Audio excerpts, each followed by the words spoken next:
Hey everyone, Mia here from Resonance Astrology, and welcome to this week's weekly overview where we talk about what is going on in the cosmos. We're going to talk about the transits of this week, the week of March 9th till March 15th of 2026. And just a very quick and heartfelt thank you to everyone who watched and shared the video about the Venus-Saturn-Neptune conjunction. I honestly did not expect that so many people would resonate with it, and reading your comments means a lot to me. It seems like many of us are already feeling that shift of opening our hearts again, but with more realism and maturity. And I love that for everyone. I'm so grateful that you're here on this journey. If you're new to this channel, we do a weekly astrology overview every week. I've been doing this regularly for over a year now, so you can count on me with knowing what is up in the cosmic weather. I got you. And other than that, there's always transits videos that are posted. I try to make a video for every new and full moon as well.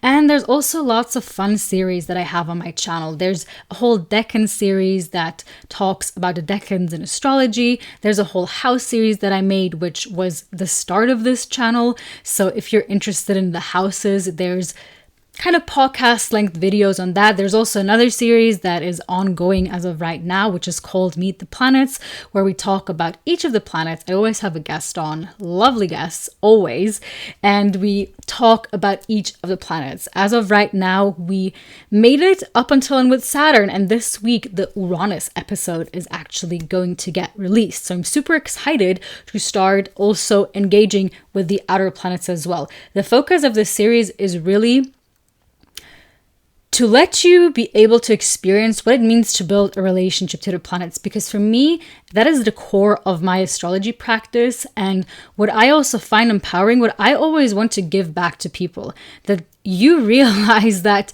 you can engage with this. You can have a relationship with your chart and with the planets. Because I think a lot of people are sometimes scared, rightfully so. But at the same time, I also want to take that fear away that Saturn, let's just take the example of Saturn, because a lot of people are always afraid of Saturn. Saturn is not up in the sky, plotting its hands and ruining your life. Like, that is not happening. Astrology is descriptive, not prescriptive. It describes the events that are happening in your life. It doesn't cause them to happen in that way that we think they are. And every time that something is scary, which I think a lot of the astrology this year, quite frankly, is kind of scary and terrifying and also exciting, is that once you realize you can engage with that, you can build a relationship to that. Like, if you're scared of Saturn and Aries, sit down on Saturn's day, which is Saturn's day, right? Saturn's day. Go even advanced, sit down during Saturn's hour, make your altar for Saturn, recite the Orphic hymn, talk to Saturn about your fears. Talk to Saturn what you're afraid of, because 9 out of 10, it's a part of you that you are rejecting, right? And this is how you make your life easier, by bringing in curiosity. If there's a gift my Gemini moon can give to you, is the gift of curiosity. Every time that you stay curious instead of in the mode of being fearful, life gets so much better. Once you realize, I can engage with it. I can talk, like, if I'm scared, let me talk to Saturn why I'm scared of Saturn, why I'm scared that Saturn will do this and this and this and this in my life.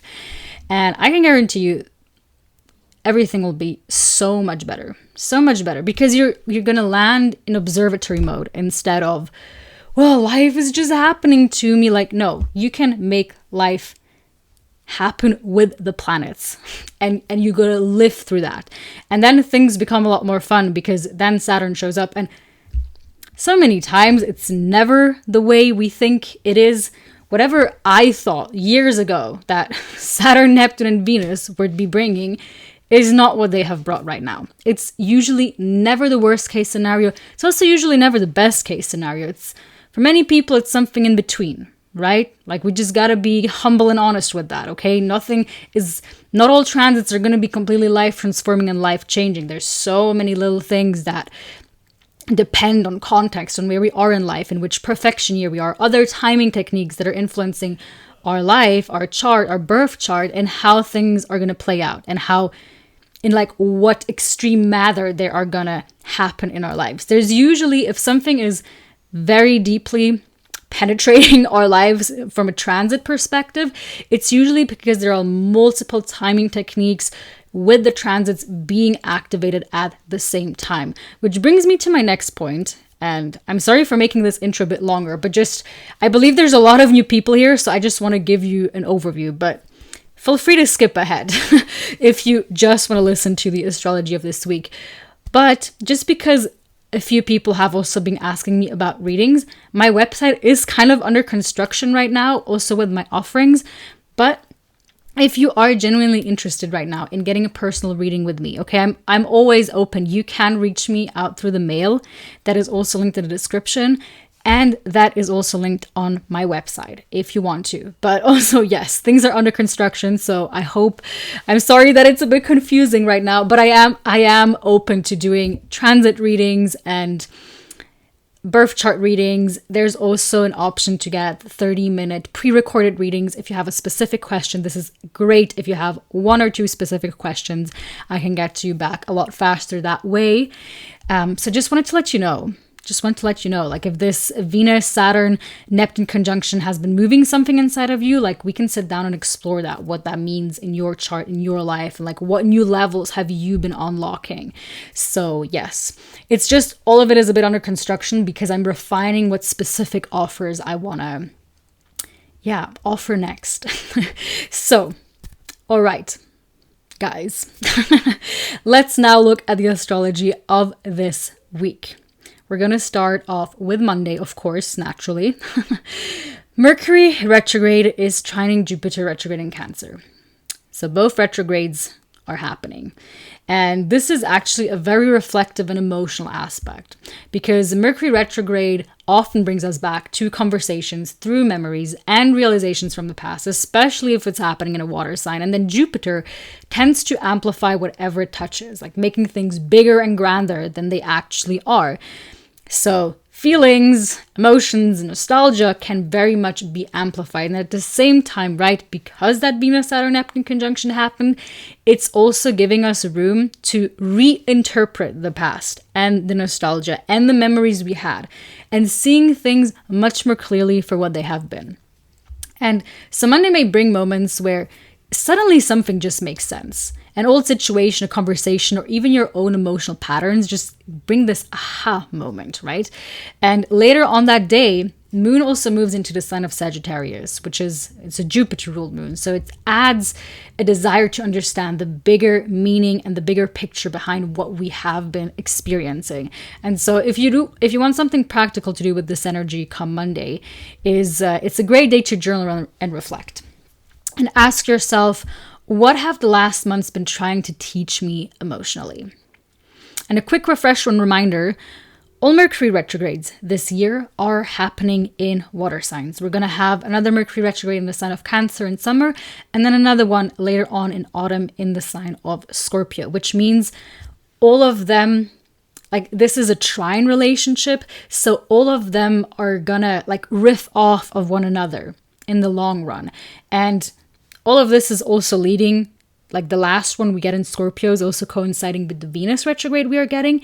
That is going to happen between Scorpio and Libra. So there is a bigger pattern of like going back to the past and like the memories and nostalgias, like water signs are always ruling over that memory aspect that is stored inside our bodies, right? The body keeps the score type of situation.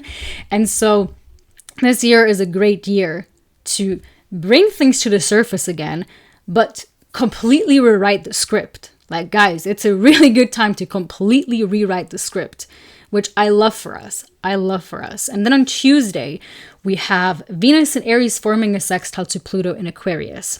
This is a subtle, but honestly also very powerful transit for relationships and emotional honesty. Because Venus in Aries wants authenticity. Like Aries in general is a sign that wants the real, the raw, the honest truth about things. So it wants to act. It's like this transit that wants to act on what the heart truly feels. And Pluto, conversely, adds depth to all of that.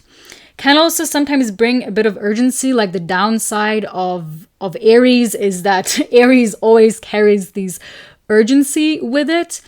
And at the same time, I feel like maybe that's the right thing right now. And actually, we need to create a different relationship towards urgency, because quite frankly, we do live in a very fast and urgent world. And a lot of us would be good with stepping away and learning how to slow down, which I think Saturn in Aries is teaching us. But at the same time, I mean, it's always the dichotomy, right? And nothing will ever apply to everyone. Everybody has different lessons in this lifetime at different moments. Some of y'all might be realizing that, oh, actually, right now, I need to really slow down and not act on my impulses. And some of y'all, this might be very much a refresher, because you're the type that usually holds back and you don't say what you mean to people and you don't act upon your desires. And perhaps you're living a more stoic type of life. Well, this might bring a new fresh air and a burning desire to actually be like, you know what? I'm actually going to go for it. I'm going to go for it. I'm going to be brave and I'm going to be go for it. So it really depends on your chart. Like, I guess that's a bit of the annoying thing with astrology, and what I always try to do with this weekly overviews, which limits me honestly, because it's like, try and cram everything that should be applicable to everyone in like a weekly overview. It's downright impossible. So however this is hitting you in your chart, just know this might be applied in different ways. So at the end of the day, take what resonates and leave what doesn't. I already try to bring in multiple perspectives every time, so that you know that there's always different ways a transit can play out. It's never just one way something can play out. So yes, Tuesday, definitely a day that can bring moments where we suddenly realize what we truly want and what really truly matters to us. So yes, the best way to get through this is to simply, because I think it's rarely that simple, but to be honest with ourselves first, and then with others. Because sometimes this transit brings sometimes this transit brings deeper conversation that shift the dynamic of a relationship. This is powerful indeed. But it starts with our own self-honesty, because if we know who we are, what we want, it's going to be much easier for the universe and the people around us to respond to that. Right? Like, how can people give us things? They can't read our minds. But if we know what we want and we can communicate that, it's going to be probably a lot easier for the things to actually happen into our lives. Which I think is also collectively, I think a lot of us are realizing, this whole Pisces manifesting culture just kind of got really old. And I don't have anything against manifestation. I believe manifestation is 100% real. And at the same time, I believe Neptune and Pisces has really distorted what manifestation is and what manifestation isn't over the past 14 years that Neptune was in Pisces. And so I think even with that, there's a new relationship we are building with manifestation and what that means. Because so much of it is really coming back to the honesty and believing that something is actually genuinely real. And then it can start show up in our reality. And that's what we want. With Aries, we want things to actually be real and tangible and show up in our reality. And if we must, we act on it. We are brave and courageous and we act upon it. I think a lot of us sometimes confuse. A lot of manifestation involves us doing things. That is what I'm trying to say. I think there's a false narrative of like, oh, you set a wish out and then things happen. And I'm like, okay, yes, things happen. You set out a wish into the universe, but then things happen. And sometimes it involves you taking action. Who knows? Maybe it involves you taking that job because that is how you meet the love of your life. But it seems weird. Like, why am I all of a sudden getting a job? Like, I asked for the love of my life and I'm getting this job, but actually you taking that job is going to lead you to this and this and this. So yeah, anyhow, sorry, I just realized if I put my ear here, it shines. I'm listening to you guys. I'm listening to your wishes. Okay, great. Yeah. All the baddies' wishes are going to get manifested this year. That's what I heard. Okay, sorry guys. Let's move on to Wednesday. Wednesday is probably the most important day of this week Because first of all, we have that last quarter moon with the moon still in Sagittarius, and on the same day, Jupiter stations direct in the sign of Cancer. And when a planet stations direct, its symbolism becomes amplified, especially with these slower moving planets. I would say everything from Jupiter onwards is a slower moving planet because the other ones are quite a lot faster. And Jupiter is like the first planet that stays in a sign for like a year. And Jupiter goes retrograde every year.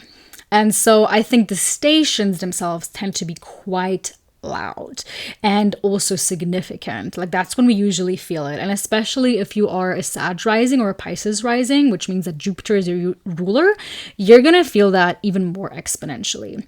And also the fact that Jupiter is exalted in the sign of Cancer, and Jupiter's going to station direct. Then the next thing Jupiter does is it's going to move into Leo in summer. I mean, there's transits happening obviously in the meantime as well, don't get me wrong, but like from like a transit level perspective of like shifting things, like the next big thing Jupiter does is entering the sign of Leo in the summer. So this is the last bit we are getting of Jupiter in the sign of Cancer. When Jupiter moves into Leo and retrogrades back eventually there as well, it's not going to go back into Cancer. So this is the last bit we are getting. And Jupiter is often described as luck or abundance. And while I'm not denying that, it's really about expansion and meaning as well.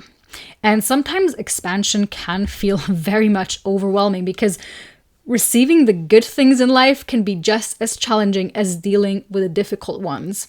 And Jupiter in Cancer, ever since Jupiter has moved into the sign of Cancer, has been asking us to grow emotionally, to allow ourselves to be nurtured or to nurture someone else, to care deeply or to be cared for deeply, and to open ourselves to the possibility of truly belonging.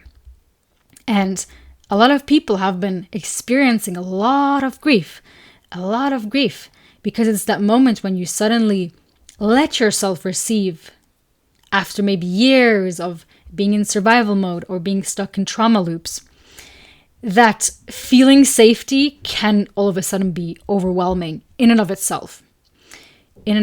So Wednesday really might be a moment where you ask yourself, what dream has been quietly growing in my life? Because one of the reasons why Jupiter is exalted in the sign of Cancer is because Cancer is a sign of the womb.